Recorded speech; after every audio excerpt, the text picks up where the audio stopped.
پیچھے اتنا نزدیک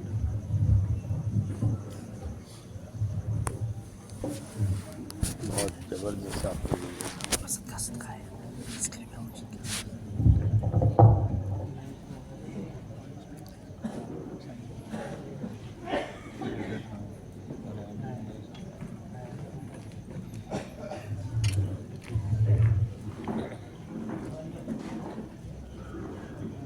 اعوذ باللہ من الشیطان الرجیم بسم اللہ الرحمن الرحیم نحمدہ ونصلی علی الخاتمین الکریمین اما بعد فقد قال اللہ تبارک و تعالی فی القرآن المجید والفرقان الحمید فاعوذ باللہ من الشیطان الرجیم بسم اللہ الرحمن الرحیم قل جاء الحق وزهق الباطل ان الباطل كان زهوقا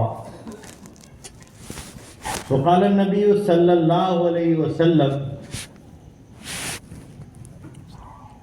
المہدی من ولد فاطمہ یملأ الارض قسطا وعدلا کما ملئت ظلما وجورا. وہ خالہ میرا مہدی موعود علیہ السلام بندہ ہیچ مذہب نیا وردیم مذہب ما کتاب اللہ و اتباع محمد رسول اللہ و خالہ ایزن انی عبداللہ تابع محمد رسول اللہ. صدق اللہ العظیم و صدق رسولہ النبی الکریم و صدق المہدی الموعود علیہ الصلاۃ والتسلیم. دائف پر تشریف فرما ذی احترام ذی وقار مرشدین اکرام حضرت مشائخ میاں سید آفتاب عالم صاحب و حضرت مشائخ میاں سید محمود میاں صاحب ید اللہی و دیگر فقراء اعظام ناظم جلسہ بزرگان قوم مہدویہ نوجوانان قوم مہدویہ عفت مآب خواتین اور پیارے وہ معزز آنے والے مستقبل کے بچوں، السلام علیکم ورحمۃ اللہ وبرکاتہ. وعلیکم السلام. حاضرین گرامی، شاعر کہتا ہے سجائی تو ہے بزم واعظ نے لیکن سجائی تو ہے بزم واعظ نے لیکن نگاہیں بہت ہے دلوں کی کمی ہے. تو حاضرین گرامی، ان دلوں کو پر کرنے کے لیے نگاہوں سے بات اور اپنے کانوں سے بات دلوں تک اترنے کے لیے پوری طریقے سے متوجہ ہو جائیں. میں سمجھتا ہوں کہ آج کی یہ مجلس اہل ڈبوئی کے لیے بہت ہی زیادہ معرکۃ الآراء مجلس ہے، کیونکہ ابھی پیشرو مقرر علی جناب حضرت فقیر سید ابراہیم ارشد اسحاقی صاحب نے جن نکات اور جن تعلیمات مہدی موعود علیہ السلام کو بیان و عیاں کیا ہے، ایسی تقریر حقیقت میں اپنے ان مقامات سے ہٹ کر بھی ہونی چاہیے، غیروں میں ہونی چاہیے، مراکز میں ہونی چاہیے. اور میں سمجھتا ہوں گزشتہ حیدرآباد میں بھی ایسی تقریر کی ضرورت تھی. خیر، کلو امر مرہون باوقاتہا، ہر کام اپنے وقت پر آ کر ادا ہوتا ہے. یہ قرآن میں اللہ نے فرمایا ہے. وہ وقت وہ کام یہاں ہونا تھا، اس لیے وہ کام یہاں اللہ نے پورا کیا. بہرحال حاضرین گرامی، اللہ تبارک و تعالیٰ نے سورہ بنی اسرائیل میں ارشاد فرمایا ہے وَقُلْ جَاءَ الْحَقُّ وَزَهَقَ الْبَاطِلُ إِنَّ الْبَاطِلَ كَانَ زَهُوقًا، کہہ دو اے میرے محبوب محمد صلی اللہ علیہ وسلم، حق آ گیا اور باطل مٹ گیا، بے شک باطل تو مٹنے ہی والا تھا۔ حاضرین گرامی، فقیر بہت ہی سادہ اور سلیس انداز میں ہلکی زبان میں آپ تک اپنی بات، اپنا خیال پہنچانے کی کوشش کر رہا ہے۔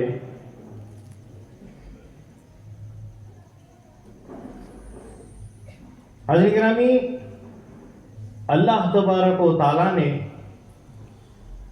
کم و بیش 1,80,000 24,000 انبیاء مرسلین کو اس دنیا میں مبعوث کیا۔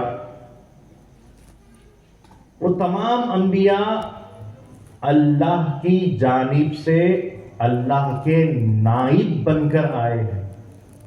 بے شک عام زبان میں کہا جائے تو جانشین خدا، تمام کے تمام اللہ کی جانب سے اللہ کا نائب بن کر، اللہ کا خلیفہ بن کر، اللہ کے جانشین بن کر اس دنیا میں اللہ کے فرمان کو اور اللہ کی دی ہوئی دعوت کو دینے کے لیے اور اللہ کی طرف بلانے کے لیے آئے ہیں۔ ہر کسی پیغمبر اور رسول نے لا الہ الا اللہ کی دعوت دی ہے، ہر ایک نے یہی صدا بلند کی اور پھر اپنے پیغمبری کلمات کا ثبوت دیا ہے کہ ہمارا تعلق خدا سے اس کے کس نائب کی حیثیت سے اللہ نے بنا کر بھیجا ہے۔ آدم علیہ السلام نے صفی اللہ ہونے کی حیثیت سے اپنے آپ کو ظاہر کیا، نوح نے نجی اللہ ہونے کی حیثیت سے اپنے آپ کو خدا کا نائب بتایا، ابراہیم علیہ السلام نے خلیل کی حیثیت سے اللہ کی طرف سے اپنی جانشینی کا اعلان کیا۔ ہر پیغمبر نے موسیٰ نے کلیم کہا، عیسیٰ نے روح اللہ کہا، داؤد نے خلیفۃ اللہ کہا۔ بہرحال ہر پیغمبر نے اپنے نائب ہونے کی بات کو بتلایا ہے۔ تو حاضرین گرامی، ہر پیغمبر جو اس دنیا میں آیا ہے وہ حق کے ساتھ آیا اور ہر حق اللہ کی جانب سے جب آیا اس وقت کا باطل مٹانے کے لیے آیا۔ بے شک بے شک اس وقت کے باطل کو مٹانے کے لیے حق آیا۔ جب حضرت ابراہیم علیہ السلام اس دنیا میں مبعوث کیے گئے تو اس وقت نمرود اپنی جو انانیت اور اپنی خدائی کے دعوے کرتے ہوئے ایک آگ جلائے بیٹھا تھا۔ اللہ تبارک و تعالیٰ نے اس باطل کو مٹانے کے لیے ابراہیم کو حق بنا کر اور اپنی جانب سے اپنا نائب بنا کر مبعوث کیا۔ اسی طریقے سے حضرت ہود علیہ السلام کو قوم عاد میں جب شداد نے اپنی جنت کے مناظر پیش کیے اور اپنے خدائی دعوے پیش کیے، اس باطل کو مٹانے کے لیے حضرت ہود علیہ السلام کو بھیجا گیا۔ اسی طریقے سے جب فرعون نے اپنی فرعونیت اور اپنی خدائی کے دعوے کرنے شروع کیے، اپنے مظالم ڈھانے شروع کیے، تو اللہ تبارک و تعالیٰ نے موسیٰ علیہ السلام کو اپنا نائب بنا کر بھیجا۔ اسی طریقے سے موسیٰ علیہ السلام کے بعد حضرت عبد المطلب جو رسول پاک صلی اللہ علیہ وسلم کے جد امجد ہے، اس دور میں جبکہ ابرہہ اصحاب فیل اللہ کے گھر کو اور مکہ کو ڈھانے کی نیت سے آ رہے تھے، ایک باطل آ رہا تھا، انہوں نے صرف کعبے کے پاس کھڑے ہو کر یہی کہا، اے پروردگار یہ تیرا گھر ہے، تو ہی اپنے گھر کا محافظ ہے، لہذا ابابیل وہاں پر اللہ تبارک و تعالیٰ کی جانب سے حق بن کر ان پر برسے اور باطل کو مٹا دیا۔ سبحان اللہ سبحان اللہ۔ حاضرین گرامی، ہر دور میں جب کبھی باطل نے سر اٹھایا ہے اس وقت اللہ تبارک و تعالیٰ نے اپنے حق کا نزول فرمایا۔ حاضرین گرامی، ایک حق الحق حضرت محمد عربی صلی اللہ علیہ وسلم کا بھی نزول حق بن کر ہوا۔ میں اس بات کو آگے پیش کرتا ہوں۔ لیکن اس کے بعد کے تسلسل کو بیان کرتے ہوئے میں محمد عربی صلی اللہ علیہ وسلم کی خصوصی حقانیت کے نزول کو بات کروں گا، پیش کرنے کی کوشش کروں گا کہ حضرت رسول پاک صلی اللہ علیہ وسلم کی حقانیت کے وصول کو لے کر ان سے پیوست ہو کر وہ جو نیاز حاصل کی ہے صحابہ اکرام نے، اور ان صحابہ اکرام میں سے خلفائے راشدین میں حضرت ابوبکر صدیق رضی اللہ تعالیٰ عنہ بھی نبی پاک صلی اللہ علیہ وسلم کے پردہ و وصال فرمانے کے بعد جب ارتداد کا معاملہ شروع ہوا، مرتدین کا معاملہ شروع ہوا، اس وقت حضرت ابوبکر صدیق رضی اللہ تعالیٰ عنہ اللہ کی جانب سے حق بن گئے اور اس ارتداد کے فتنے کو، اس باطل کو آپ نے ختم فرمایا۔ اس کے بعد جب خوارج کے فتنوں نے سر اٹھانا شروع کیا، اس باطل کو مٹانے کے لیے مولا علی مشکل کشا شیر خدا اسد اللہ الغالب حق بن کر آ گئے اور جو خوارج کو مٹا دیا۔ اور اسی وقت اس زمانے میں جب بنو امیہ کے مظالم اہل اسلام پر اپنے ظلم سے جو سو پوری بربریت کرنے لگے، تو اس وقت حضرت عمر ابن عبدالعزیز نے وہاں پر اللہ تبارک و تعالیٰ کی وہ حقانی تلوار کو تھاما اور جو سو انہوں نے تمام باطل کو مٹایا۔ اسی طریقے سے ایک وقت میں قرآن کو مخلوق بنا کر تمام اہل اسلام کے درمیان اور تمام امت جو سو محمدیہ کے درمیان یہ بات رکھی گئی کہ قرآن اللہ تعالیٰ کی طرف سے مخلوق ہے، جبکہ وہ اللہ کی ذات کے ساتھ جڑی ہوئی صفت ہے۔ اللہ کا کلام اللہ کی صفت ہوتی ہے۔ جب اللہ غیر مخلوق ہے، قرآن بھی غیر مخلوق ہے، لیکن اس مخلوق کے معاملات کو تمام عوام کے اندر جو ہے سو عام کیا جا رہا تھا، اس کی سرکوبی حضرت امام احمد بن حنبل نے حق بن کر کی۔ اور اس کے بعد حضرت عبد القادر جیلانی رحمت اللہ علیہ وہ حق بن کر آئے کہ اس وقت مردہ دل تھے، روحانیت کے معاملات کہیں باقی نہیں تھے، اس وقت حضرت عبد القادر جیلانی رحمت اللہ علیہ حق بن کر آئے۔ تو حاضرین گرامی، بولنا یہ ضروری ہے کہ جس دور میں جس وقت میں جیسا قسم کا باطل دنیا میں آتا گیا، اس باطل کو ختم کرنے کے لیے اللہ کی حقانی تلوار بھی آتی ہے۔ بے شک بے شک بے شک۔ حاضرین گرامی، جب موسیٰ علیہ السلام کے دور میں جادو کا معاملہ چلتا تھا، باطل جادو دکھا رہا تھا، موسیٰ علیہ السلام کو بھی ویسے ہی معجزات دیے گئے جو جادو کے مثل تھے، اور اس کو باطل بنا کر اور جو سو حق کو حق بنا کر حضرت موسیٰ علیہ السلام نے ثابت کر کے بتایا۔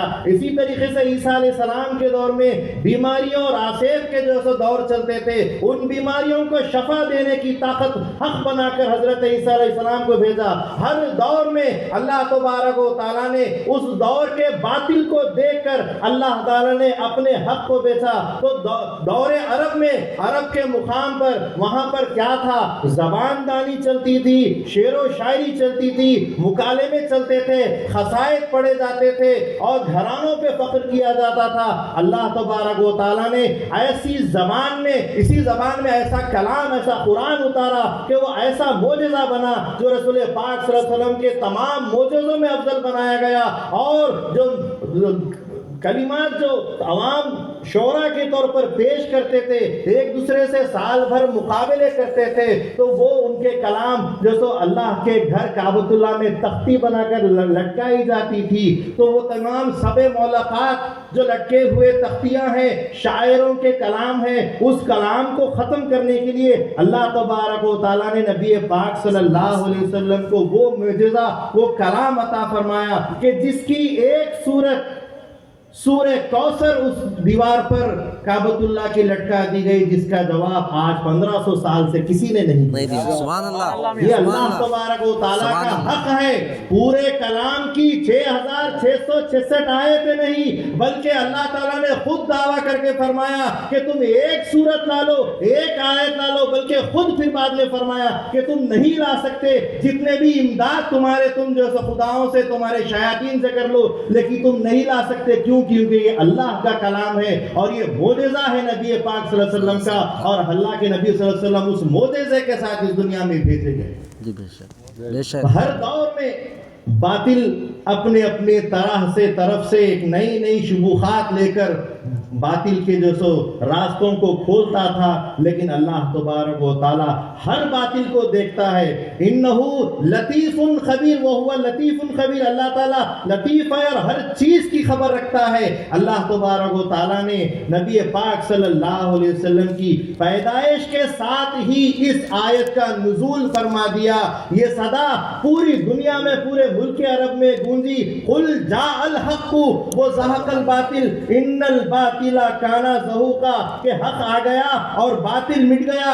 باطل کیا مٹنا تھا؟ حضرت نبی پاک صلی اللہ علیہ وسلم کا پیدا ہونا اور تمام کعبۃ اللہ میں موجود بتوں کا گر جانا باطل کا مٹنا تھا. نبی پاک صلی اللہ علیہ وسلم کا دنیا میں حق بن کر آنا ایک ایسا زمین میں زلزلہ لانا تھا کہ جو سو کسرا کے جو سو تمام جو سو محل کے کنگورے اور ملک فارس کے محلات کے کنگورے گر گئے، اور وہ حق کا اس طرح آنا تھا کہ مجوسیوں کا 1000 سالہ جلتا ہوا آتش کدا وہ اچانک سے بجھ گیا. یہ حق کی آمد کا نتیجہ ہے کہ جب حق بن کر آتا ہے، اللہ کی جانب سے نبی اللہ کا نائب بن کر آتا ہے، تو اس کے مقام اور اس کے مرتبے کو اللہ تعالیٰ نے یوں بتایا کہ جب اس کا نزول ہوتا ہے تو ہر باطل مٹنے لگتا ہے. صرف پیدائش کا اور بعثت کا یہ معاملہ تھا کہ تمام زمینی جو ظاہری نظر میں آنے والی چیزیں ہیں، بت اپنے آپ گرنے لگے، زلزلے آنے لگے،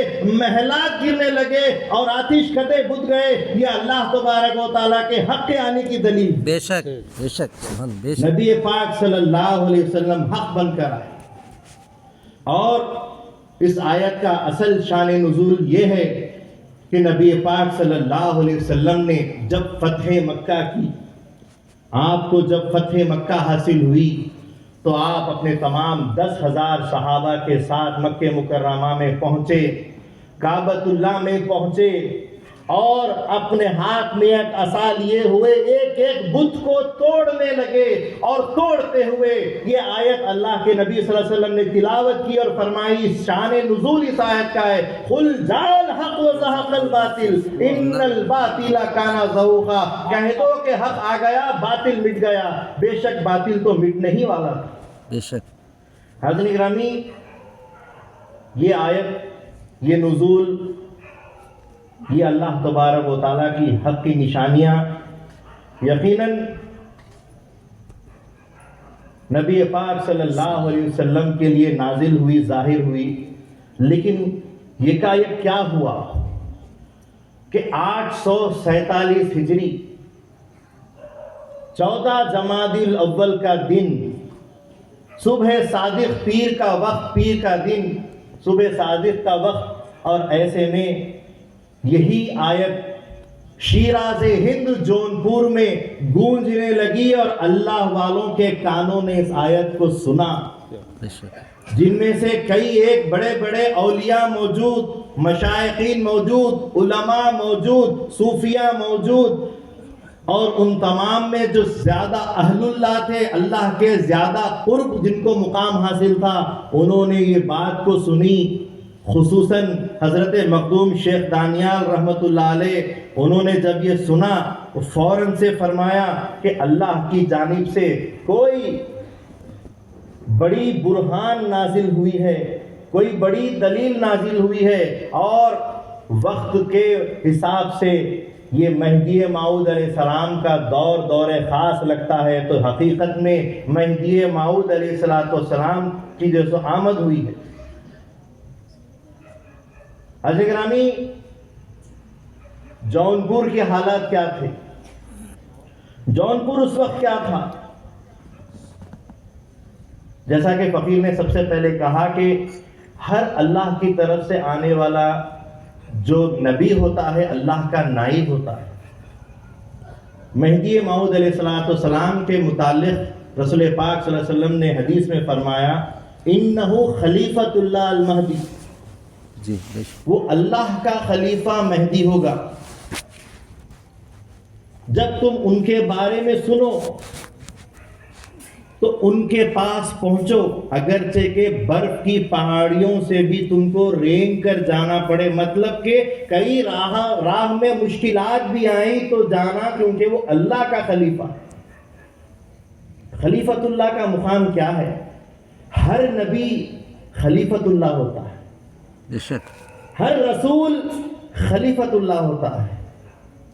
اور یہاں امامنا مہدی موعود علیہ السلام نبی نہیں ہے، وہ رسول نہیں ہے جو نئی کتاب نئی شریعت کے ساتھ بھیجے جاتے ہیں، بلکہ اللہ کی طرف سے صرف ارسال بھیجے جانے پر رسول ہیں.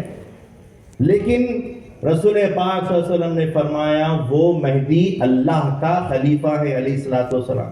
تو جو اللہ کا خلیفہ ہوتا ہے وہ اللہ کا نائب ہوتا ہے، اللہ کی طرف سے بھیجا جاتا ہے، امر اللہ ہوتا ہے، مامور من اللہ ہوتا ہے، اس کا معاملہ خدا کی جانب سے ہوتا ہے، اس کی خود کی جانب سے نہیں ہوتا. تو ایسے کون سے باطل حالات جونپور کے تھے کہ جہاں پر اتنا ضروری تھا کہ وہاں پر ایک اللہ کا خلیفہ، اللہ کا نائب بھیجا جائے. تو حاضرین گرامی، اہل اسلام جو جونپور میں تھے وہ اسلام کو بوسیدہ کر چکے تھے. نہ نمازوں کا ہوش تھا، نہ عبادتوں کا ذکر اللہ کا ہوش تھا، بلکہ تمام مسلمان مشرکانہ رسومات کو اپنا چکے تھے. رسم عادت اور بدعت عام ہو چکی تھی، اور مذہبی دیندار جو دین کے دعوے دار ہیں وہ دعوے داران بھی اپنے جو دین کی مسند پر بیٹھ کر اپنے کام کو انجام نہیں دے رہے تھے، بلکہ بیگانے بنے بیٹھے ہوئے تھے، اور مسند رشد و ہدایت کے اوپر فرعونی تاج پہن کر بیٹھے ہوئے تھے. ایسے معاملات کہ اسلام افسوسناک حالات سے گزر رہا تھا، اور لوگ دنیاوی معاملات میں لگ چکے تھے. ساز و سامان، زر زیور زمین کے پیچھے ساری دنیا لگ چکی تھی. اسی زر زیور کے پیچھے لوگ ایک دوسرے سے جھگڑے کرتے تھے. جو ملک عرب میں معاملات تھے کہ لوگ خاندان کے خاندان چلتے تھے لڑائی جھگڑوں کے لیے، وہ جھگڑے یہاں پر بھی چل رہے تھے، اور اسلام کو سب نے پھینک دیا تھا ایک بوسیدہ لباس کی طرح، اور رسم عادت بدعتیں چل رہی تھی. سنتوں کیا، واجبات کیا، فرائض پر کام نہیں ہو رہا تھا. اور ایسے وقت میں اللہ کے رسول صلی اللہ علیہ وسلم نے فرمایا تھا کیف تہلک امتی انا فی اولیہا وعیسی ابن مریم فی آخریہا والمہدی من اہل بیتی فی وسطیہا، کہ میری امت کیسے ہلاک ہوگی جس کے اول میں ہوں، جس کے آخر میں عیسیٰ ابن مریم ہے، اور جس کے درمیان میں مہدی موعود علیہ السلام میری اطرت سے ہے. تو امامنا مہدی موعود علیہ السلام اس حدیث کے مطابق دافع ہلاکت امت محمدیہ بن کر، یعنی امت محمدیہ کو ان ہلاکتوں سے، ان باطلوں سے بچانے کے لیے اللہ کی طرف سے حق بن کر آئے. اور اس حق بن کر آنے کی دلیل یہ ہے کہ پیدائش کے ساتھ ہی قل جاء الحق وزهق الباطل کی آیت گونج اٹھی. سبحان اللہ، سبحان اللہ. وہ آیت آپ کی آمد کے ساتھ گونج اٹھی کہ اب حالات وہ نہیں رہیں گے جو چل رہے ہیں، وہ نہیں رہیں گے کہ دین جیسا مجذوبوں میں رہ گیا تھا.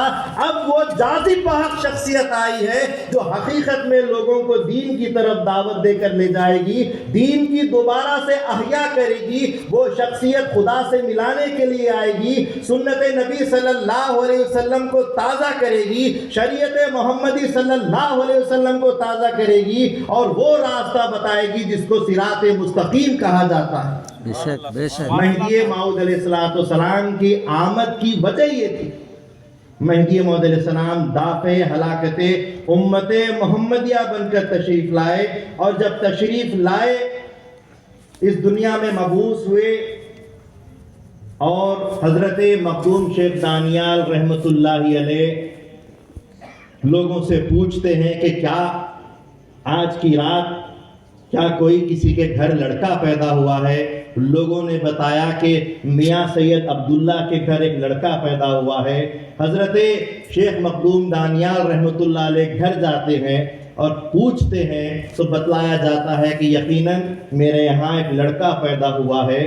پوچھا کہ جیسو یہ لڑکے کی پیدائش کی کیفیت کیا تھی، تو بتلایا کہ یہ لڑکا پیدا ہونے سے پہلے رات میں ایک معاملہ ایسا آیا کہ مجھے خواب میں رسول دو جہاں صلی اللہ علیہ وسلم خواب میں تشریف لائے اور فرمایا کہ تمہارے گھر ایک فرزند پیدا ہونے والا ہے، اس کا نام میرے نام پر رکھنا، اچھا سبحان اللہ، اس کا نام میرے نام پر رکھنا۔ یہ نبی پاک صلی اللہ علیہ وسلم کی خواب میں مجھے ہدایت ہوئی، لہٰذا میں نے اس فرزند کی پیدائش کے ساتھ ہی اس کا نام محمد رکھ دیا۔ فرمایا کہ نام تو رکھا، کیفیت بھی بتاؤ، حلیہ بھی بتاؤ۔ کہا کہ اس کی کیفیت پیدائش کے وقت ایسی تھی کہ پورا گھر خوشبو سے جو معطر ہو گیا، اس کے نور سے منور ہو گیا، اور جب وہ پیدا ہوا تو اس کے جیسے نیچے کا حصہ چھپا ہوا تھا اور ہاتھ اپنے رکھے ہوئے تھے، اور جب پیدا ہوئے تو فوراً سجدہ ریز ہو گئے، اور جیسے اللہ کی جانب جیسے ان کی نظریں، یعنی اللہ کی حقیقی خدا کی طرف ان کی جیسے لو لگی ہوئی نظر آئی، اور جیسے ان کی پیشانی بہت ہی زیادہ جیسے چمکدار پیشانی، آنکھیں ان کی بالکل متاثر اور مسخر کرنے والی آنکھیں، وہ تمام حلیہ ان کو بتاتے گئے۔ اس کے بعد سارے حلیے سننے کے بعد کہا کہ کیا اس فرزند کے نام کے بعد تم نے ان کی کنیت بھی رکھی ہے؟ کہا کہ ہاں میرے اوپر کے دادا، دیکھیے خواب میں حضور نے صرف کہا تھا کہ میرا نام محمد ہے، اس نام پر اس فرزند کا نام محمد رکھنا،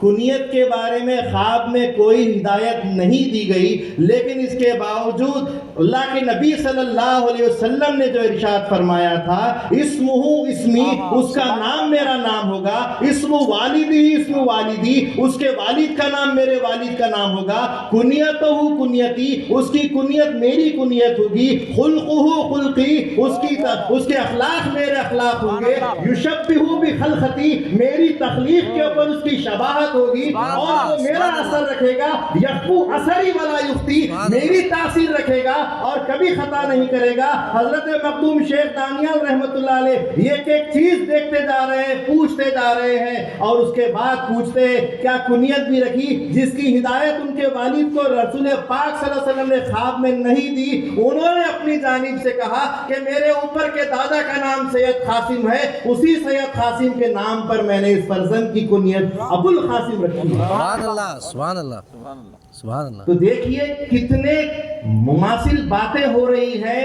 تو جب اتنی ساری باتیں ہو رہی ہیں، نام وہی، والدین کا نام وہی، کنیت وہی، اخلاق وہی، حلیہ وہی، شباہت وہی، اثر وہی، جب ساری چیزیں یہ ہیں تو جو آیت وہاں نازل ہوئی ہے، گونجی ہے، وہ یہاں کیوں نہیں گونجے گی؟ وہ قل جاء الحق وزهق الباطل کی آواز جو گونجی، مخدوم شیخ دانیال رحمت اللہ علیہ فرماتے ہیں کہ یقین جانیے کہ یہ وہی اللہ کی برہان ہے جس کو حضرت محمد نبی صلی اللہ علیہ وسلم نے موعود کہا ہے، یہ مہدی موعود کی ذات۔ بے شک بے شک۔ حاضرین گرامی، 40 سال تک مہدی موعود علیہ السلام جونپور میں رہے، 40 سال تک جونپور کے حالات بدل دیے۔ وہ جو جونپور بالکل فتنوں کا گڑھ بن چکا تھا، دین مجذوبے میں رہ گیا تھا، مہدی موعود علیہ السلام نے عشق کی آگ ایسی لگائی، مہدی موعود علیہ السلام نے رشد و ہدایت کے ایسے پیغامات دیے، آیات قرآنی کے ایسے بیان، ایسے رموزات ظاہر کیے کہ سارے کے سارے حق پرست ہو گئے، اور 12 سال کی عمر میں مہدی موعود علیہ السلام کو سید العلماء اور اسد العلماء کا خطاب دیا۔ بے شک بے شک۔ وہ مقام مہدی موعود علیہ السلام کا ہے کہ وہ ایسے حق بن کر اس دنیا میں، اس وطن میں، اس ہندوستان میں، اس جونپور میں جیسے تشریف لائے کہ آپ نے ہر جگہ رشد و ہدایت کرنا شروع کر دیا۔ بے شک۔ حضرت گرامی، اب ایک بڑی خصوصی بات میں آپ کے سامنے کہہ رہا ہوں۔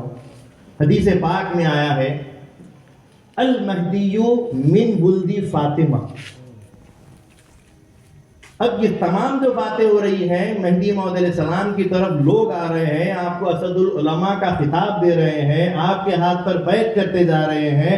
وقت کا بادشاہ سلطان حسین خان شرقی بھی آپ کا جو مطیع ہو چکا ہے، مرید ہو چکا ہے، سارے معاملات ہو رہے ہیں۔ کیوں؟ کیونکہ مہدی موعود علیہ السلام نے فرمایا، بندہ ہیچ مذہب نیا اردے بندہ کوئی نیا مذہب نہیں لایا ہے، مذہب ما کتاب اللہ، وہ اتباع محمد رسول اللہ، وہی ہے میرا مذہب جو اللہ کی کتاب ہے، وہی ہے میرا مذہب جو رسول پاک صلی اللہ علیہ وسلم کی پیروی ہے۔ اور فرمایا کہ انی عبداللہ تابع محمد رسول اللہ، میں اللہ کا بندہ ہوں اور محمد صلی اللہ علیہ وسلم کا تابع تام ہوں۔ ان ساری باتوں کی وجہ سے سب جڑنے لگ گئے۔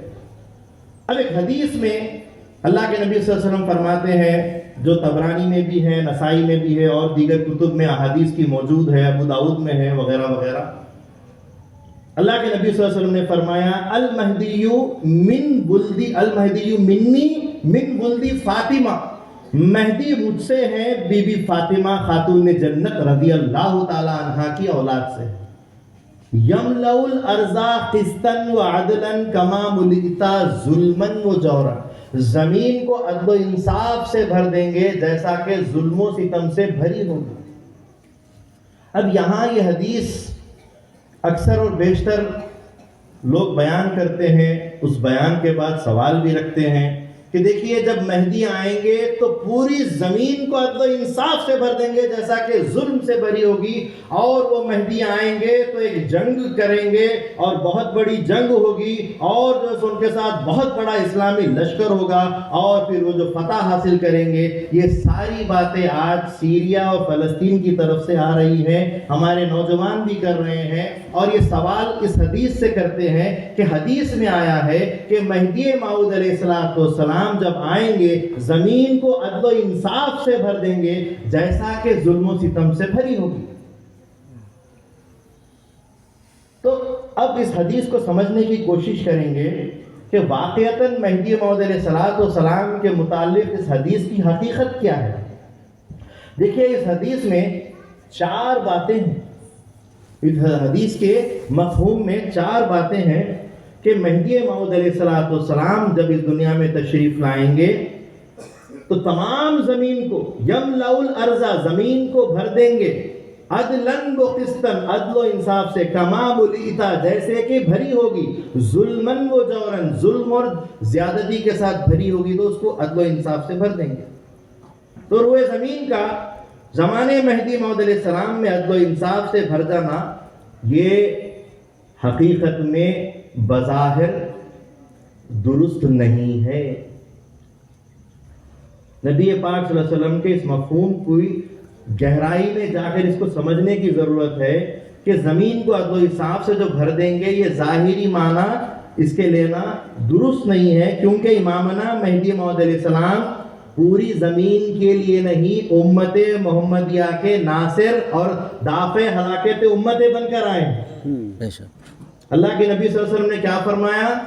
میری امت کیسے ہلاک ہوگی جس کے اول میں ہوں، جس کے آخر میں عیسیٰ ہے، جس کے درمیان میں مہدی ہے، وہ ہلاکت سے عدل و انصاف سے بھرنے کے لیے کہاں آئیں گے؟ میری امت میں آئیں گے۔ سبحان اللہ، سبحان اللہ، پوری زمین کو بھر دیں گے اگر لیں گے۔ اس کی تفصیل میں اور بھی آگے انشاءاللہ بتانے کی کوشش کروں گا، اپنے خیال کو آپ تک پہنچانے کی کوشش کروں گا، لیکن حدیث کے جو دوسرے حدیث کے الفاظ ہیں کہ نبی پاک صلی اللہ علیہ وسلم نے فرمایا کہ مہدی جو آئے گا اللہ کا نائب، اللہ کا خلیفہ بن کر، وہ دافع ہلاکت امت محمدیہ بن کر آئے گا۔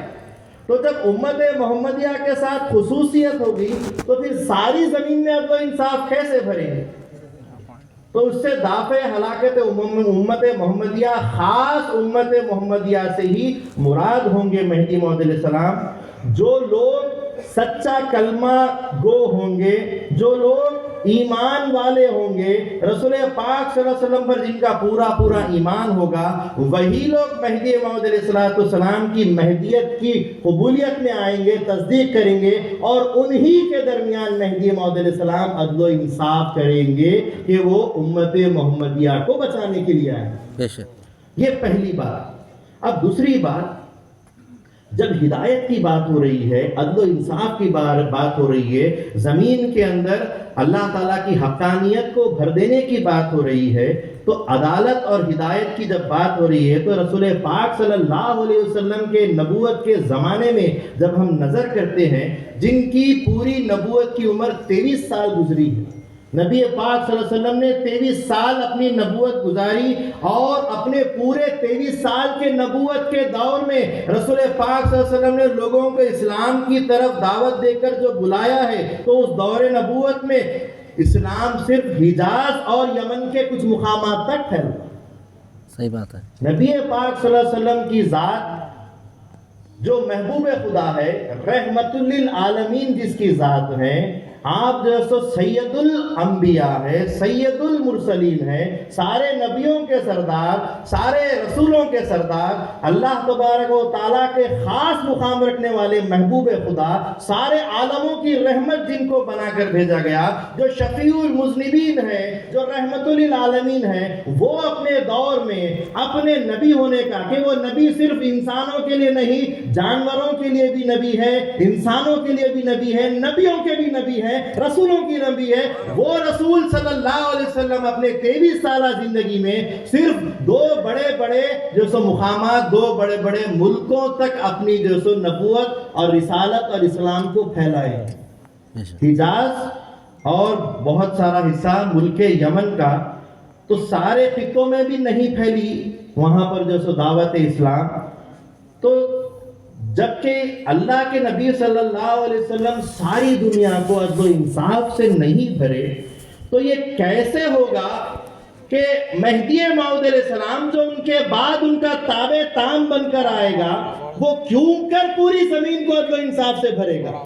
نبی پاک صلی اللہ علیہ وسلم نے اپنے گھر والوں، اپنے رشتہ داروں تک بھی اسلام پہنچانے کی کوشش کی، فرمایا ہمارا کام پیغام پہنچانا ہے، ہدایت دینا اللہ کا کام ہے۔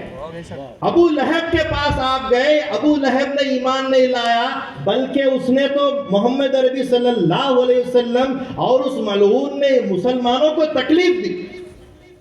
نبی پاک صلی اللہ علیہ وسلم حالت نماز میں ہوتے، آپ کی نماز کو خراب کیا، آپ کے اوپر جیسے اوجھڑی لا کر ڈالی، آپ کھانا کھانے کے لیے تشریف فرما ہوتے، کھانے میں اونٹ کی اوجھڑی لا کر ڈال دیتا، ایسے تکلیفیں رشتہ داروں نے، خونی رشتہ داروں نے، سگے چچا تک، سچے چچا تک اللہ نے اس تک دین نہیں پہنچا، حضور نے پہنچایا، اللہ نے ہدایت نہیں کی۔ جب حضور کے زمانے میں پوری دنیا میں اسلام نہیں پھیلا، گھر کے رشتہ داروں تک اسلام نہیں پھیلا، یعنی کہ ایک اور شخصیت حضرت ابو طالب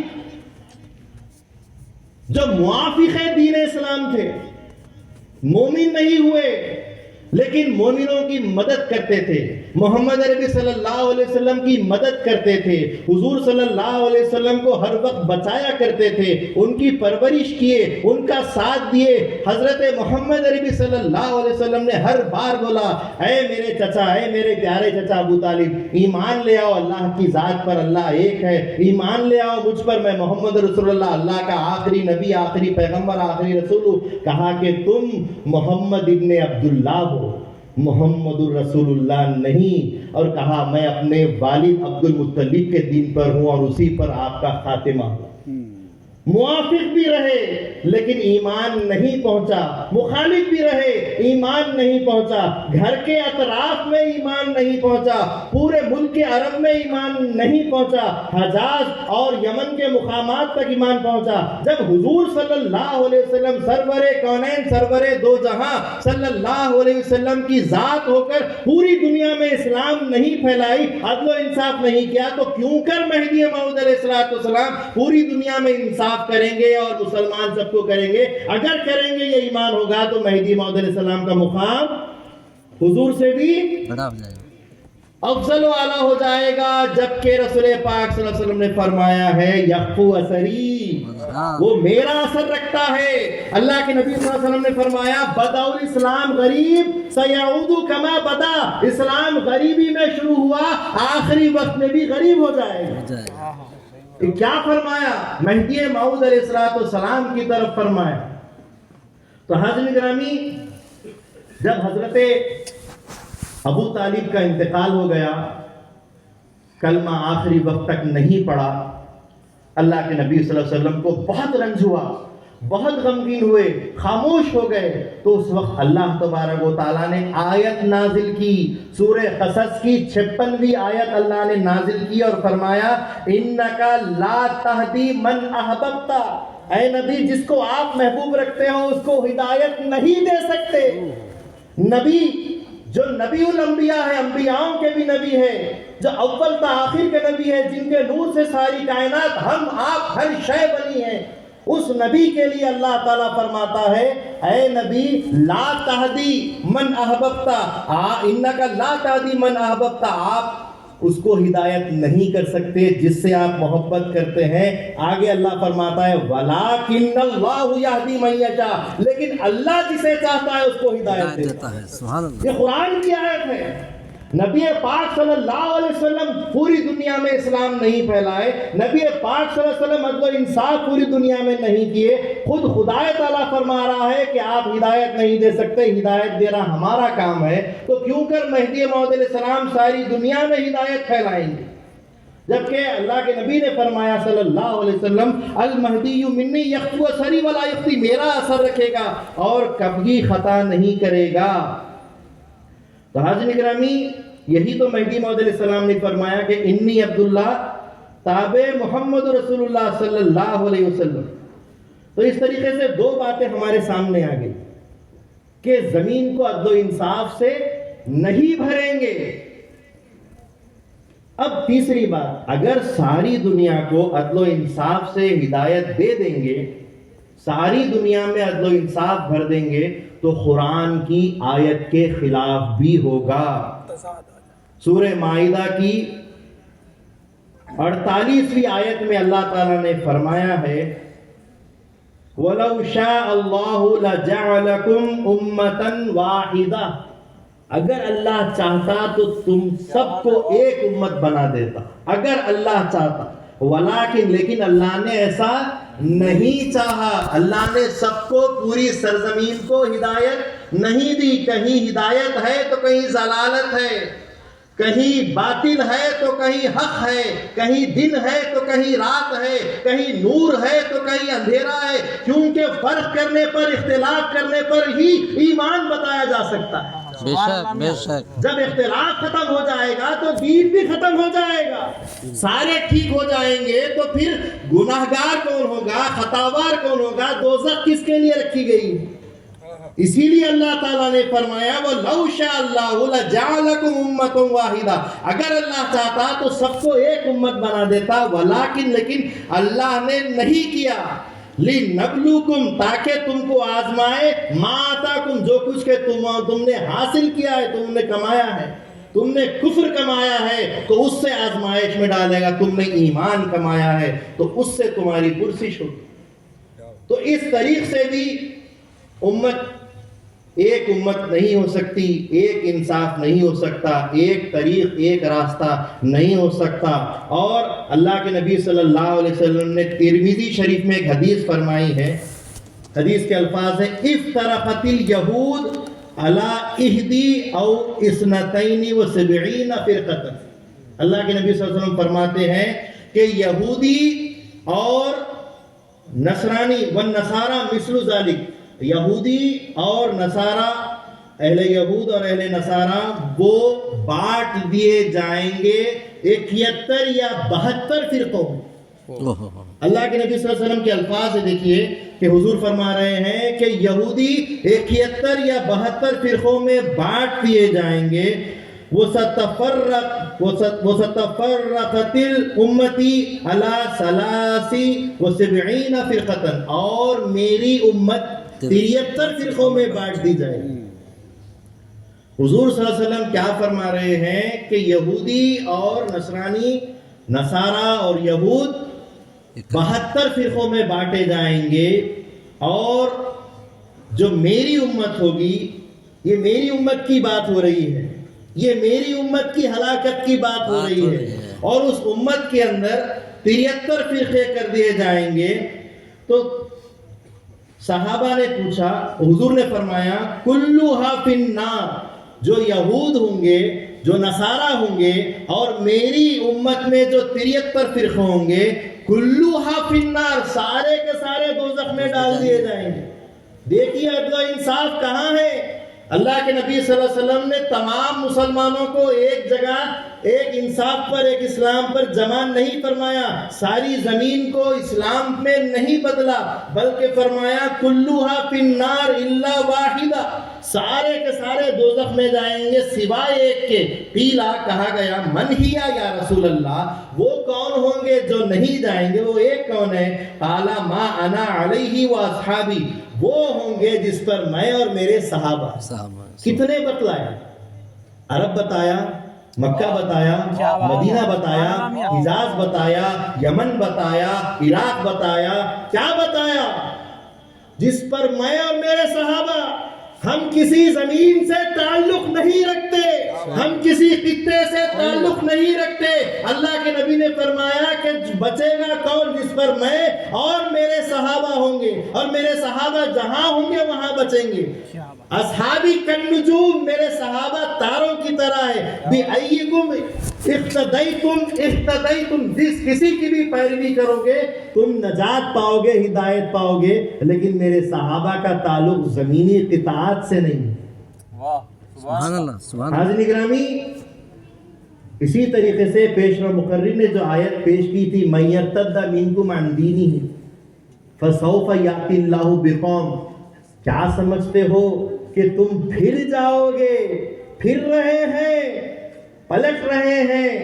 اللہ تعالیٰ ایک ایسی قوم کو لائے گا جو زمین میں عدل و انصاف کرے گی، یہ فرمایا نہیں، جو نہیں پھرے گی، یہ فرمایا، بلکہ اللہ نے فرمایا کہ وہ ایک دوسرے سے محبت کرے گی۔ یہ دلیل ہے مہدویوں کی۔ ہم زمین کو عدل و انصاف سے بھرنے کے لیے نہیں آئے ہیں، ہم خطوں سے، جگہوں سے، محلوں سے، گجرات سے، حیدرآباد سے، راجستھان سے تعلق نہیں رکھتے۔ مہدویوں کے لیے کیا دیس، کیا ودیس، کیا بات ہے۔ مہدوی ہر جگہ مہدوی رہتا ہے، نمک ہر جگہ نمک رہتا ہے۔ سبحان اللہ، سبحان اللہ۔ حاضرین گرامی، تو اللہ کے فرمان سے، رسول پاک صلی اللہ علیہ وسلم کے فرمان سے ظاہر ہو گیا کہ تمام اہل اسلام ایک وقت میں ایک جگہ میں ہدایت نہیں پائے۔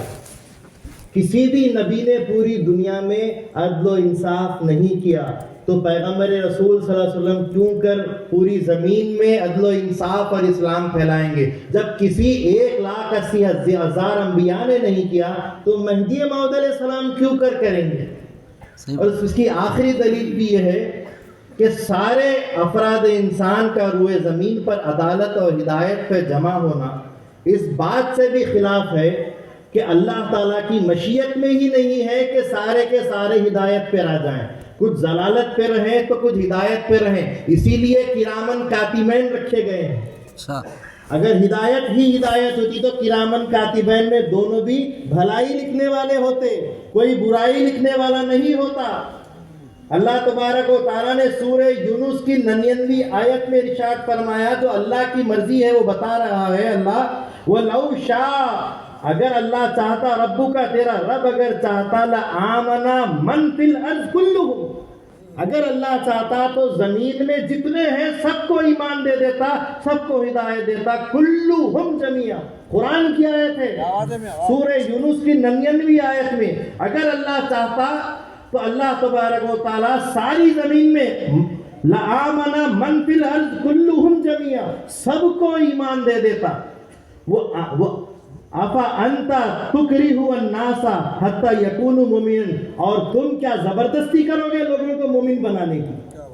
اللہ فرما رہا ہے اگر اللہ چاہتا تو سب کو مسلمان، سب کو مومن بنا دیتا، اور وہ مومن بنا سکتا تھا، تو پھر جب اللہ نے نہیں بنایا تو تم کیوں زبردستی کرتے ہو کسی کو مومن بنانے کے لیے؟ اور سورہ بقرہ میں اللہ فرماتا ہے 256ویں آیت میں، لا اکراہ فی الدین، اچھا، دین میں کوئی زبردستی نہیں۔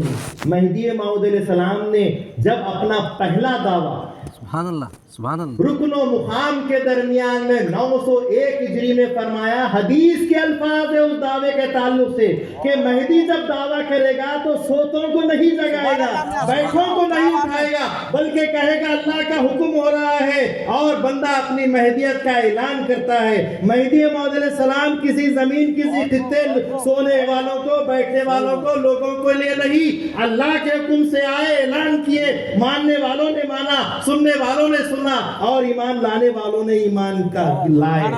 بے شک سبحان اللہ۔ حاضرین گرامی، اب آپ اچھے سے سمجھ گئے ہوں گے کہ کیوں کر مہدی موعود علیہ السلام ساری زمین میں عدل و انصاف پھیلائیں گے۔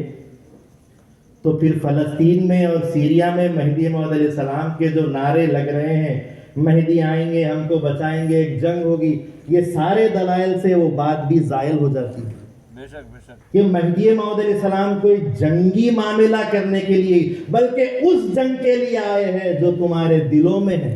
سبحان اللہ سبحان اللہ۔ مہدی موعود علیہ السلام اس حق و باطل کی جنگ کے لیے آئے ہیں جو تمہارے دل میں ہے۔ ہر انسان کے پیدا ہونے کے ساتھ ایک فرشتہ ایک جن پیدا کیا جاتا ہے اور وہ دونوں تم کو ہلاکت میں ڈالنے کی کوشش کرتے ہیں۔ نفس لوامہ ایک ہوتا ہے جو اچھائی کا حکم دیتا ہے اور ایک نفس امارہ ہوتا ہے جو تم کو برائی کا حکم دیتا ہے۔ ان دو نفسوں میں حق و باطل کے جھگڑے میں جب نفس مطمئنہ بنتے تو مہدی بنتے۔ سبحان اللہ۔ وہ نفس مطمئنہ بنانے کے لیے مہدی موعود علیہ السلام کی ذات آئی ہے، نہ کہ لوگوں کو بدلنے کے لیے، زمین کو بدلنے کے لیے، زمین پر قبضے کرنے کے لیے، جنگیں لڑنے کے لیے نہیں، بلکہ خود سے خود کی جنگ، اپنے سے اپنی جنگ۔ جب کہا گیا کہ فرعون پہ لعنت بھیجنا چاہیے، شیطان پہ لعنت بھیجنا چاہیے، یزید پہ لعنت بھیجنا چاہیے، موعود نے فرمایا خود کے دل پر لعنت بھیج کے اس کے اندر فرعون بیٹھا ہوا ہے، ساز و سامان ملتا ہے تو فرعونیت ظاہر کر دیتا ہے۔ اس فرعون کو ختم کرنے کے لیے اللہ تعالیٰ نے بندے کو بھیجا۔ سبحان اللہ۔ یہ حق و باطل کی جنگ ہے۔ تو حاضرین گرامی، مہدی موعود علیہ السلام دین کے خزانے، رشد و ہدایت کے خزانے لٹانے کے لیے آئے ہیں۔ تو اب اس حدیث کی مراد یہ ہوگی کہ مہدی موعود علیہ السلام یملأ الارض قسطا وعدلا، زمین کو عدل و انصاف سے بھر دیں گے۔ جس زمین پر کھڑے ہوں گے وہاں انصاف کی بات کریں گے، جن لوگوں کے پاس وہ بات کریں گے وہ نزدیک آئیں گے، ان سے انصاف کی بات کریں گے اور ان سے انصاف یہ کریں گے کہ ان کی حقیقت کو ظاہر کریں گے اور اس حقیقت سے ملائیں گے۔ سبحان اللہ۔ بے یہ شک مہدی موعود علیہ السلام کی شان ہوگی، اور وہی حق و باطل مہدی موعود علیہ السلام نے کیا، زمین پر بھی کیا۔ جب جون پور میں تھے تو حسین خان شرقی رائے دلپت کے ساتھ جب جنگ کیا، جب میدان میں ہار ہو رہی تھی، سلطان حسین شرقی نے کہا کہ اب ہمارے قصے ختم ہونے والے ہیں، اب ہمارے ارادے پست ہونے والے ہیں۔ تو مہدی موعود علیہ السلام نے دیکھا نیچے حق و باطل کی جنگ ہو رہی ہے، 313 کے ساتھ آپ اوپر کھڑے ہیں، لیکن مہدی موعود علیہ السلام جب اترے، نصر من اللہ، وہ فتح قریب کہا، موعود کا آنا ہوا، حق آ گیا، باطل سب مٹ گیا۔ سبحان اللہ سبحان اللہ۔ ظاہر میں بھی مہدی موعود علیہ السلام نے جس میدان میں، جس جگہ پر، جس 30 مقامات پر ہجرت کیے ہیں، اس مقام پر جو ملا اس کے سامنے حق اور باطل کر کے صاف کر دیا۔ بے شک۔ حاضرین گرامی، جب ملک برہان الدین احمد آباد میں آئے، بڑے امیر تھے، فاضل تھے، عالم تھے، مہدی موعود علیہ السلام نے لن تنالوا البر حتی تنفقوا مما تحبون کی آیت فرمائی اور کہا کہ اللہ کی نیکی کو اس وقت پا سکو گے جب اپنی پسندیدہ چیز اللہ کے حوالے کر دو گے۔ ان کے دل میں جو باطل تھا اس کو حق میں بدلنا شروع کیا اور انہوں نے فوراً اس باطل کے ساتھ آئے اور کہا کہ یہ تلوار دیتا ہوں، یہ گھوڑا دیتا ہوں۔ کہا کیوں دیتے ہیں؟ کہا کہ یہ جو سو میری سواری ہے، اس کی جو میں شان رکھتا ہوں اور میری حفاظت کرتا ہے، تلوار میری شان ہے، میری حفاظت کرتی ہے۔ فرمایا جس کی حفاظت زیادہ کر رہے ہو خدا وہی مانگ رہا ہے، اور باطل چھوٹ گیا، یہاں تک کہ حضرت ملک برہان رضی اللہ تعالیٰ عنہ مدہوش بے ہوش ہو گئے اور کھڑے ہونے کے ساتھ تلوار گھوڑا نہیں، اپنا سارا گھر مرتبہ لٹا دیا اور کر کے دنیا کر لیے. یہ تھی مہدی موعود علیہ السلام کی حق کی تعلیم. سبحان اللہ بے شک یہ مہدی موعود علیہ السلام حق دینے کے لیے آئے تھے. اسی طریقے سے جب بٹن کے قریب آئے مہدی موعود علیہ السلام نے فرمایا بوئے ایمان نہیں آئے یہاں سے ایمان کی بو آ رہی ہے. خالی مہدی موعود علیہ السلام باڑی وال کے قریب پہنچ رہے ہیں اور ایک مجذوب تھے جو کپڑے نہیں پہنتے تھے. حضرت رکن الدین مجذوب کیا تھا ان کے پاس ان کی ولایت کا معاملہ الگ تھا.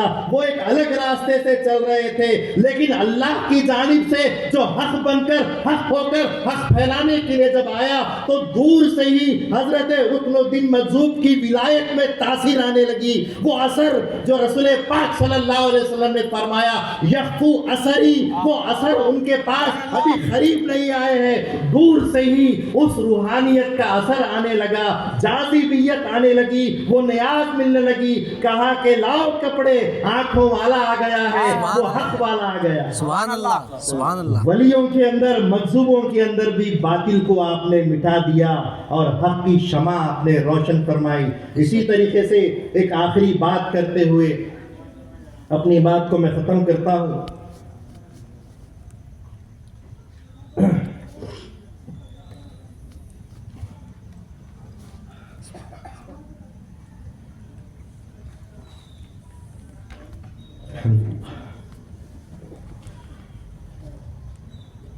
حاضرین گرامی جب امامنا مہدی موعود علیہ السلام جونپور سے سفر اپنا شروع کیے اپنی ہجرت شروع کیے اپنی تبلیغ شروع کیے حکم خدا ہوا اے سید محمد جونپوری اپنا دعوی مہدی کرنے کے لیے حج بیت اللہ کے لیے جاؤ اور وہاں جا کر دعویٰ کرو. اس حج بیت اللہ میں جا کر دعویٰ کرنے کے لیے آپ نے سفر شروع کیا. جس طرح سے نبی پاک صلی اللہ علیہ وسلم کو غار حرا میں اعلان نبوت کرنے کا حکم اللہ نے دیا آپ وہ آیات قرآنی جو دل پر اثر کیے اس کو گھر آئے سنبھالے اور جب سنبھالنے کی پوری طاقت اللہ نے دی آپ نے ایک ٹیلے پر چڑھے. کہاں چڑھے؟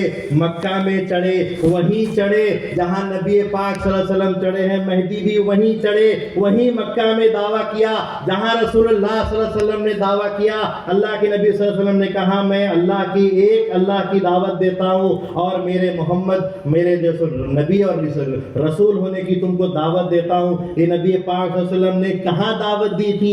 مکہ میں دعوت دی تھی. غار حرا سے اتر کے آئے گھر رہے جب افاقہ ہوا تو دعوت کہاں جا کر دی؟ مکہ میں جا کر دعوت دی. یہاں مہدی موعود علیہ السلام کو 12 سال کے جذبے کے بعد اللہ تبارک و تعالیٰ نے جذبے سے باہر آنے کے ساتھ فرمایا اے سید محمد جونپوری ہم نے تم کو خاتم ولایت محمدیہ کا اعزاز دیا ہے دافع ہلاکت امت محمدیہ بنایا ہے مبین کلام اللہ فرقان اللہ بنایا ہے ہم نے تمہیں امر اللہ معمور من اللہ بنایا ہے. لہٰذا اپنے معاملے کو ظاہر کرنے کے لیے اسی مقام پر جاؤ نہ جہاں نبی پاک صلی اللہ علیہ وسلم گئے اور وہیں رکن و مقام کے درمیان مکہ میں کھڑے ہو کر اپنی مہدیت کا دعویٰ فرمایا. رسول پاک صلی اللہ علیہ وسلم کی طرح تم بھی وہیں پر اپنی مہدیت کی حقانیت کا اعلان کرنا. لہٰذا مہدی موعود علیہ السلام اس اعلان کے خاطر مہدی موعود علیہ السلام سفر شروع کرتے ہیں.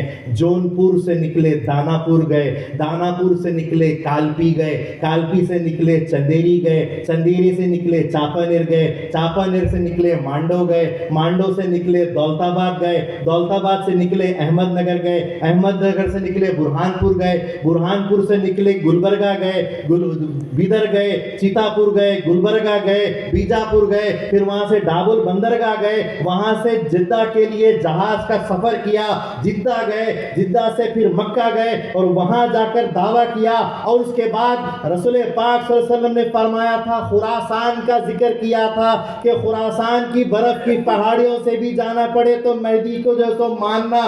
مہدی موعود علیہ السلام وہاں سے واپس آئے اور واپس آپ دیوبندر آئے، دیوبندر سے کھمبات آئے، کھمبات سے آپ احمد آباد آئے، 903 ہجری میں تاج خواہ سالار کی مسجد میں آپ نے جو اپنا دعویٰ فرمایا، اور اس کے بعد وہاں سے امامنا مہدی موعود علیہ السلام 16 سانتیز گئے، وہاں سے مقام سعود گئے، پھر وہاں سے پٹن گئے، اور پٹن سے پھر بڑلی گئے۔ 905 ہجری میں مہدی موعود علیہ السلام نے دعوے موقت فرمایا، اور پھر بڑلی سے مہدی موعود علیہ السلام جالور گئے، جالور سے ناگور گئے، ناگور سے جیسلمیر گئے، جیسلمیر سے ٹھٹا گئے، ٹھٹا سے کاہا گئے، خندار گئے، ہرات گئے، فرا گئے، خراسان کے مقامات پر گئے۔ یہ سارے مقامات مہدی موعود علیہ السلام کے تعلق سے اللہ کے نبی نے فرمایا تھا کہ وہ خراسان کی پہاڑیوں پر بھی ملے تو برف پر سے رینگ کے جانا اور اس کے ہاتھ پر بیعت کرنا۔ جو جو رسول پاک صلی اللہ علیہ وسلم نے فرمایا ہر فرمان کو مہدی موعود علیہ السلام نے پورا کیا۔ اور جب فرا مبارک جو آپ کا آخری مستقر ہے، جو آپ کا مقام مدفن ہے، جو آپ کا مقام جائز ہے، اس مقام پر جب مہدی موعود علیہ السلام پہنچتے ہیں تو فرا میں پہنچتے ہی تمام سپاہی جو حسین مرزا بادشاہ کے سپاہیاں تھے وہ تمام مہدویوں کو اور امامنا مہدی موعود علیہ السلام کے قافلے کو وفد کو گھیر لیتے ہیں اور ان کے ہتھیار چھین لیتے ہیں، سواریاں چھین لیتے ہیں، پالکیاں چھین لیتے ہیں، گھوڑے چھین لیتے ہیں، یہاں تک کہ کھانے پینے کی اشیاء، کھانے پینے کی چیزیں بھی چھین لیتے ہیں، ساری چیزیں چھین لیتے ہیں۔ مہدی موعود علیہ السلام کچھ نہیں بولتے، کیوں؟ کیونکہ احمد آباد کی سرزمین میں مہدی موعود علیہ السلام نے پہلے ہی فرما دیا تھا کہ مہدی اور مہدی کے ماننے والوں کے جتنی بھی چیزیں ہیں وہ لوگوں کے لیے حلال ہے۔ آؤ آؤ، ہم کو مارو، ہم کو لوٹو، تمہارے لیے سب جائز ہے۔ یہ مہدی موعود علیہ السلام نے احمد آباد کے ہی راستوں میں فرما دیا تھا۔ مہدی موعود علیہ السلام اور مہدویوں کو کوئی فرق نہیں پڑا، لیکن اس وقت ان سپاہیوں کا ایک سپہ سالار سرور خواہ علمدار فوج جو تھا وہ اپنے گھر میں، اپنے مستقر پر اپنے گھر میں سو رہا تھا۔ اچانک اس نے خواب دیکھا، خواب میں نبی پاک صلی اللہ علیہ وسلم کو دیکھا۔ حضور صلی اللہ علیہ وسلم فرما رہے ہیں، اے سرور خواہ، وہ جو اللہ والا آیا ہے وہ میرا فرزند خاص ہے، اس کے اوپر یہ مظالم نہ ڈھاؤ جو تمہارے سپاہی ڈھا رہے ہیں۔ اور یہ بولنے کے ساتھ ہی نبی پاک صلی اللہ علیہ وسلم کے ان کلمات کے ساتھ اس کے پیٹ میں درد ہونا شروع ہوا، شدت کا درد ہونا شروع ہوا۔ اس درد کی وجہ سے اس کی نیند ٹوٹ گئی، وہ اٹھ کے کھڑا ہوا، سپاہیوں سے دریافت کیا تو پتا چلا کہ فرا کی سرحدوں کے پاس ایک باغ ہے، اس باغ میں قافلہ روک دیا گیا ہے اور ان کے سارے ساز و سامان سپاہیوں نے لوٹ لیے ہیں۔ لہٰذا وہ سرور خواہ فوراً دوڑتا ہوا، بھاگتا ہوا مہدی موعود علیہ السلام کے پاس پہنچتا ہے اور مہدی موعود علیہ السلام کے سامنے اپنا خواب رسول صلی اللہ علیہ وسلم جو حضور کو دیکھا تھا وہ فرماتا ہے، بولتا ہے، اور اس کے بعد کہتا ہے کہ میرے پیٹ میں شدت کا درد ہو رہا ہے، میں تڑپ رہا ہوں۔ مہدی موعود علیہ السلام حق پانی کو لے کر فسردہ کرتے ہیں، دیتے ہیں، اور وہ باطل کا درد چلا جاتا ہے۔ سبحان اللہ۔ ہر چیز میں حق ہے اور ہر چیز میں باطل ہے، اور حق آتا ہے تو باطل مٹ جاتا ہے، کیونکہ باطل تو مٹنے ہی والا تھا، تو لہٰذا اس کا درد چلا جاتا ہے۔ اور اس کے بعد وہ شخص، وہ سرور خواہ کہتا ہے کہ آپ بڑے اللہ والے دکھتے ہیں، مجھے معاف کریے کہ میرے سپاہیوں نے آپ کے ساز و سامان کو لوٹ لیا، بتائیے کون کون سی چیزیں آپ کی لوٹ لی گئی، کتنے ہتھیار تھے، کتنے گھوڑے تھے، کتنے آسائش کے سامان تھے، کتنے آرائش کے سامان تھے، کتنے کھانے پینے کی چیزیں تھے۔ مہدی موعود علیہ السلام کی زبان مبارک پر اس فرمان پر قربان جائیے۔ مہدی موعود علیہ السلام فرماتے ہیں، جو چیز چھیننے کی تھی وہ کوئی نہیں چھین سکا اور نہ کبھی چھین سکتا، وہ اللہ کی طلب ہے۔ سبحان اللہ۔ تم نے ہر چیز چھیننی تھی، چھین لی، لیکن ہم سے وہ چیز نہ چھین سکے اور نہ کبھی چھین سکتے، اور وہ خدا کی طلب ہے۔ یہ الفاظ مہدی موعود علیہ السلام کے سرور خواہ پہ ایسے گھر کر گئے کہ اب اس کے پاس جو باطل ایمان تھا وہ چلا گیا، اور جو صادق ایمان تھا وہ فوراً آ گیا، حق کا ایمان آ گیا۔ اس نے مہدی موعود علیہ السلام کے بارگاہ میں تصدیق کی، ایمان لے آئے، اور پھر گورنر خراسان گورنر فرا کو خط لکھا جس کا نام میر ذوالنون تھا. کہا کہ میں ایمان لا چکا ہوں، میں ایمان لا چکا ہوں اور میں چاہتا ہوں کہ آپ بھی ایمان لا لیجئے. تو میر ذوالنون خط میں جواب دیتے ہیں کہ ہم نے اس سے پہلے جھوٹے دعوے دار مہدی کو مارا ہے، ہم نے ان کا قتل کیا ہے، لہٰذا ہم اگر یہ سید محمد جون پوری مہدی موعود علیہ السلام حق مہدی ہونے کا دعویٰ فرماتے ہیں تو ہم ان کو جانچیں گے، ان کی تفتیش کریں گے، اس کے بعد ہی ہم ان کے اوپر ایمان لائیں گے. تو حضرت مہدی موعود علیہ السلام وہی ہیں اور ان کا قافلہ بھی وہی ہے. میر ذوالنون وہاں پر ایک بڑے اپنے وفد کے ساتھ، لشکر کے ساتھ طبل بجاتے ہوئے، شور و غوغا کرتے ہوئے، اپنی حکومت کا رسوخ جمانے کے لیے، دبدبہ جمانے کے لیے مہدی موعود علیہ السلام کے اس بارگاہ میں، اس دربار اقدس میں جہاں اللہ اور اللہ کے رسول اور اللہ کے جو کلام کا بیان ہوتا ہے، وہاں مراد اللہ بیان ہوتا ہے، اس مبین کلام اللہ کے بیان میں آیا. اور آنے کے بعد دیکھتے کیا ہیں، مہدی موعود علیہ السلام ایک چھوٹی سی اونچی جگہ پر بیٹھے ہوئے ہیں اور اللہ کا کلام پڑھ کر مہدی موعود علیہ السلام بیان قرآن فرما رہے ہیں. مہدی موعود علیہ السلام فرما رہے ہیں اللہ ولی الذین آمنوا یخرجہم من الظلمات الی النور. اللہ تبارک و تعالیٰ ان ایمان والوں کا ولی ہے جو لوگوں کو، ایمان والوں کو اندھیروں سے اجالوں کی طرف نکال دیتا ہے، باطل سے حق کی طرف نکال دیتا ہے. مہدی موعود علیہ السلام کا یہ بیان جاذبیت وہ اثر رکھ رہا تھا کہ میر ذوالنون میر جگہ بنانے کے لیے، اپنے آپ کو مہدی موعود کے نزدیک بٹھانے کے لیے جب راستہ بنانے لگے، جگہ بنانے لگے، مہدی موعود علیہ السلام کی نظر پڑی جس کو مہدی موعود علیہ السلام نے پہلی مرتبہ دیکھا ہے. فرمایا میر ذوالنون جہاں جگہ ملی بیٹھ جاؤ. وہ دبدبہ مہدی موعود علیہ السلام کا، وہ مہدی موعود علیہ السلام کے اندر حق کا معاملہ چل رہا تھا، امر اللہ اور اللہ تبارک و تعالیٰ کے کلام کا راز کھل رہا تھا. اس درمیان جب میر ذوالنون سامنے آ گئے تو ایک جلالی کیفیت ہوئی. فرمایا جہاں جگہ ملی بیٹھ جاؤ. وہ جو اپنا دبدبہ ڈالنے آیا تھا موعود کے دبدبے میں آ گیا اور فوراً جہاں جگہ ملی وہاں بیٹھ گئے. اور اس کے بعد مہدی موعود علیہ السلام نے اپنے بیان کو ختم کرنے کے بعد میر ذوالنون کو اپنے پاس بلایا اور فرمایا کہ اے میر ذوالنون، کیا معاملات ہمارے ساتھ طے کرنے والے ہو، کیا سوالات ہمارے ساتھ کرنے والے ہو، ہماری حقانیت کے کون سے تم کو جو راز معلوم کرنے ہیں پوچھو. جبکہ میر ذوالنون نے اپنی زبان تک نہیں کھولی، کس ارادے سے آیا ہے نہیں بتایا، لیکن مہدی موعود علیہ السلام وہ حق بھی تھے، وہ حق کی نظر رکھتے تھے کہ دلوں کے حال جان لیتے تھے اور دماغوں کے اندر کی باتیں جان لیتے تھے. مہدی موعود علیہ السلام نے فرمایا پوچھو کیا پوچھنا چاہتے ہو، ہماری حقانیت کو کیا جانچنا چاہتے ہو، جانچو.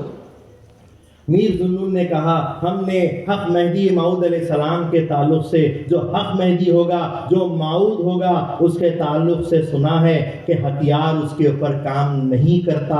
مہدی موعود علیہ السلام نے فوراً سے اپنی تلوار نکال کر میر ذوالنون کے ہاتھوں میں دے دی اور فرمایا میر ذوالنون پوچھتا کیا ہے، کر کے دیکھ لے. میر ذوالنون نے فوراً سنتے ہی کھڑے ہوئے اور تلوار میان سے نکالی اور ہاتھ اونچا کیا. اونچا کرنے کے ساتھ ہی ہاتھ شل ہو کے رہ گیا، ہاتھ میں کوئی جان نہیں رہی. پھر مہدی موعود علیہ السلام نے فرمایا میر ذوالنون کیا ہوا، تلوار چلتی کیوں نہیں ہے، کوشش کرو. دوسرے ہاتھ میں تلوار لی، پھر کوشش کی، ہاتھ اٹھایا، پھر ہاتھ شل ہو گیا.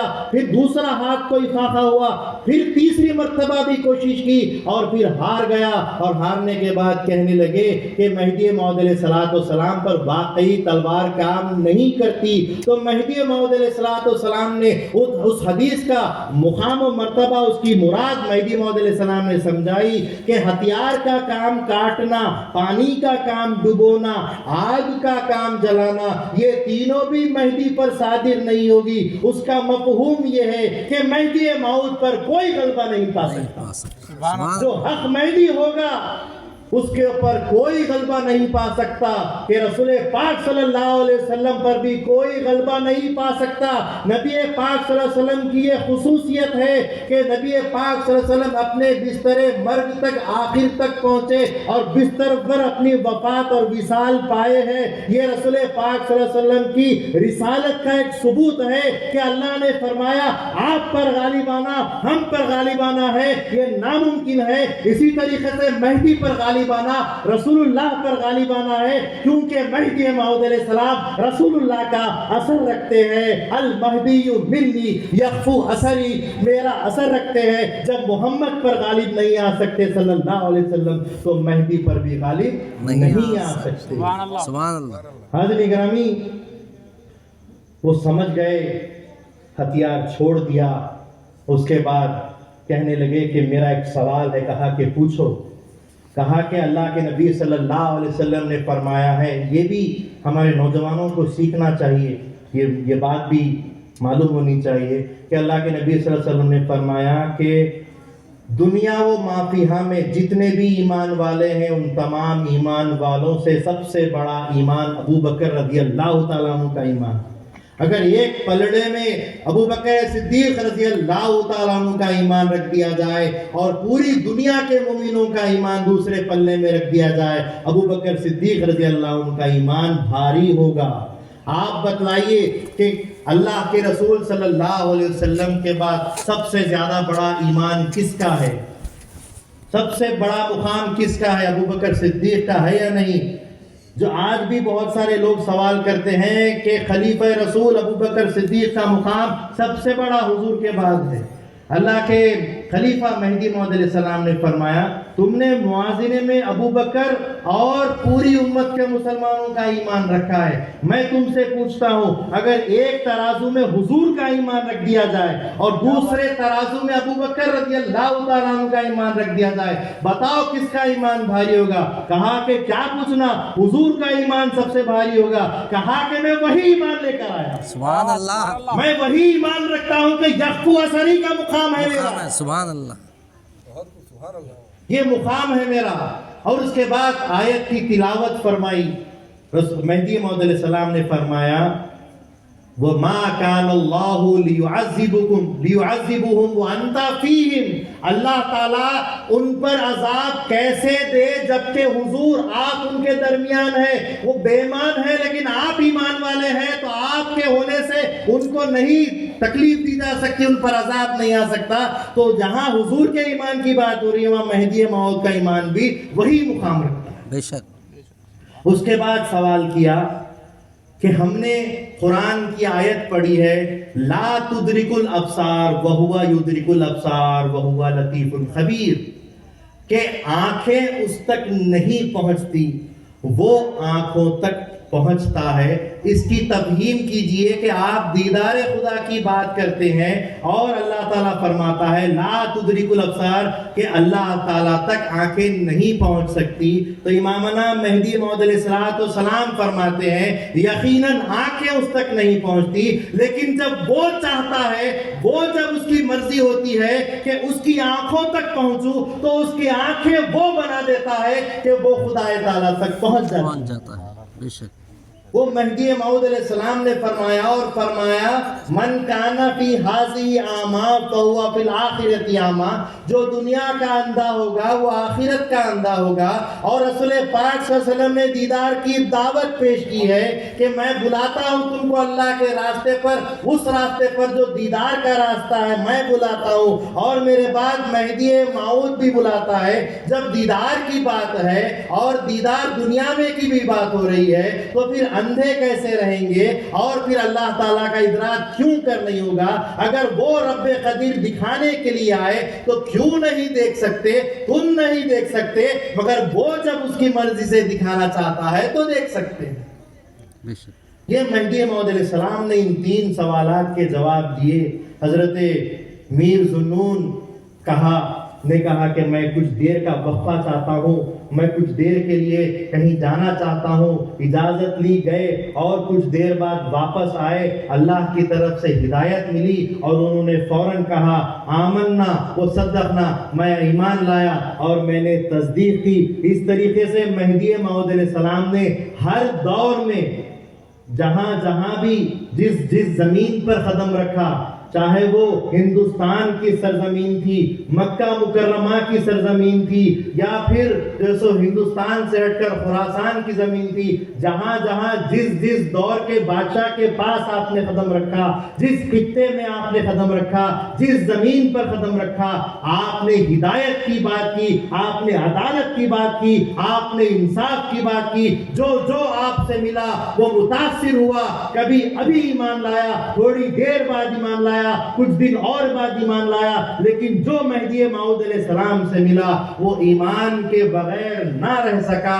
اسی لیے مہدی موعود علیہ السلام کے تعلق سے حدیث کے الفاظ بالکل ثابت ہوتے ہیں کہ یملأ الارض قسطا وعدلا, کہ مہدی موعود علیہ السلام جس زمین پر قدم رکھتے ہیں بعد وہ انصاف کی بات کرتے ہیں, وہ ہدایت کی بات کرتے ہیں, اور جو ان سے ملنے لگا ان کی صحبت میں رہا واقعتاً اس نے ہدایت پائی. میں اللہ سے دعا کرتا ہوں کہ باری تعالیٰ ہم کو بولنے سننے سے زیادہ عمل کی توفیق عطا فرمائے. میں اللہ سے دعا کرتا ہوں کہ سیرت کے جو گوشوں کو ہم یہاں سماعت کر رہے ہیں, اللہ تبارک و تعالیٰ ان تمام سیرت کے حصوں کو, گوشوں کو, ان تمام مہدی موعود علیہ السلام کے سیرت کے حصوں کو ہمارے دلوں میں جو ہمیشہ کے لیے قائم رکھے. ہم کو یہ توفیق دے کہ ہم یہ واقعات اپنے بچوں کو دیں, اپنے بچوں کو سکھائے کہ یہ بھی ایک تبلیغ ہے, یہ بھی ایک ہجرت ہے کہ اس دل سے اس دل تک ڈالنا, یہ بھی تو ہجرت ہے. یہ کرو تاکہ نسلوں میں مہدویت قائم رہے